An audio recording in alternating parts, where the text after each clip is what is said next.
talk about something. I guess you read the title to this video, so let me explain. I've been giving this a lot of thought for the last several years, so a lot of things have led up to me making this decision, and I'm going to go over those.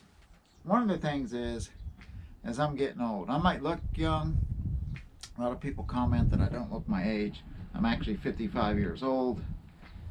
So with that comes some other issues. Some of you know that I had a heart issue in the past, a couple years ago. I had an aortic dissection. That's where your aorta starts to tear. So I almost died from it. Luckily I went to the hospital, got life flighted. As soon as the helicopter landed, I had surgery. They repaired the damage, and also have a artificial heart valve that requires me to take medication, namely blood thinners, blood pressure medication, a couple different kinds. Take a lot of medication. So with the blood thinners, that causes you to get cold easy. And trust me, I get cold easy. Other issues is places where I hunt. A lot of the places I hunt, they're not that good. It might look good on video, but a lot of people don't understand. I'm spending full days, like 12 hours sitting in a tree stand, several days in a row, just to get those couple video clips. So the places I hunt aren't that good. I hunt maybe 5 or 6 different places, and they're just not that good. And that leads to the other problem, is with my heart, when I get a deer, it's dangerous actually for me to probably drag the deer.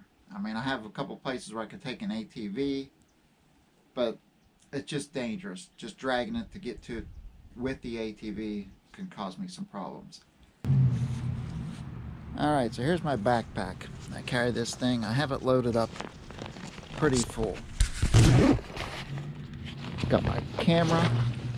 This is my big camera. I got gloves, I got flashlights, got extra batteries here in these pockets. Carry my GoPro in there. And as you can see in there, that's my big camera.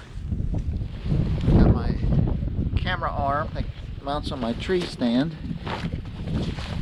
In this pocket down here, I usually keep my lunch and some other items. Extra knife, I carry a bottle of water, usually a few sandwiches.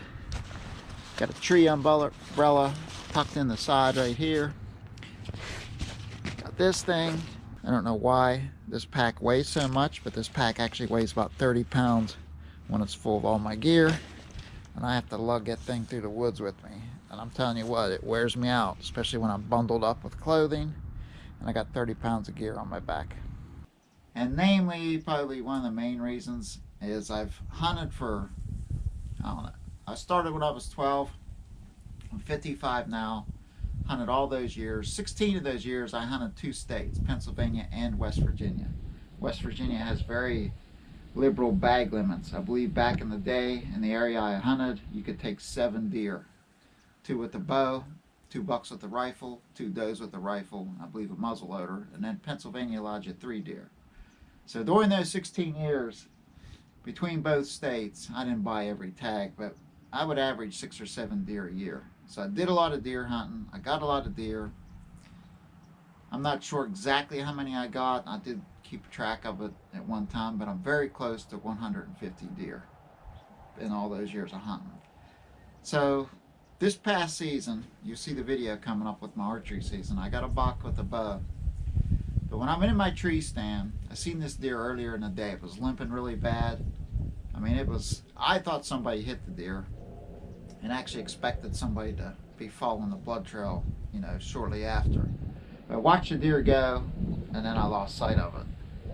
But it was having a hard time. It was only using 3 legs, and it almost fell several times when I watched it. And later on in the day, that buck come under my tree stand, and I went ahead and shot it.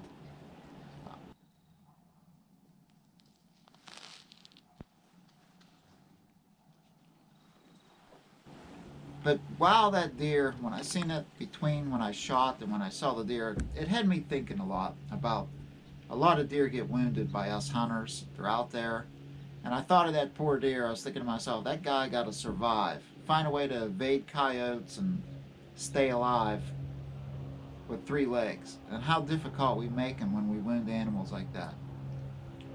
And I thought to myself, if I happen to get that deer, if I get a chance at that deer, I'm going to go ahead and take it.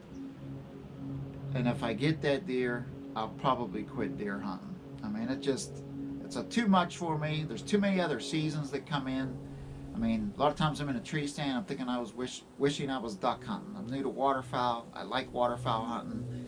But there's all kind of seasons. I like pheasant hunting, squirrel hunting. And I spend a lot of my time in that tree stand. Like I said, 12-hour days. I burn up PTO time, vacation time. Spend a lot of hours in a tree stand. And it's just getting to be where it's not as enjoyable to me. Other things are more enjoyable, such as waterfowl and small game. So there's a good chance I may quit deer hunting. That deer I got may be the last deer I ever get. But that's what I wanted to let you guys know. I wanted to make a video about it. I mean, just something I felt I needed to share with somebody. I've been tossing around for a couple years now, but I think I finally reached the point that it's time for me to quit deer hunting. Alright guys, thanks for watching. I'll see you on the next video.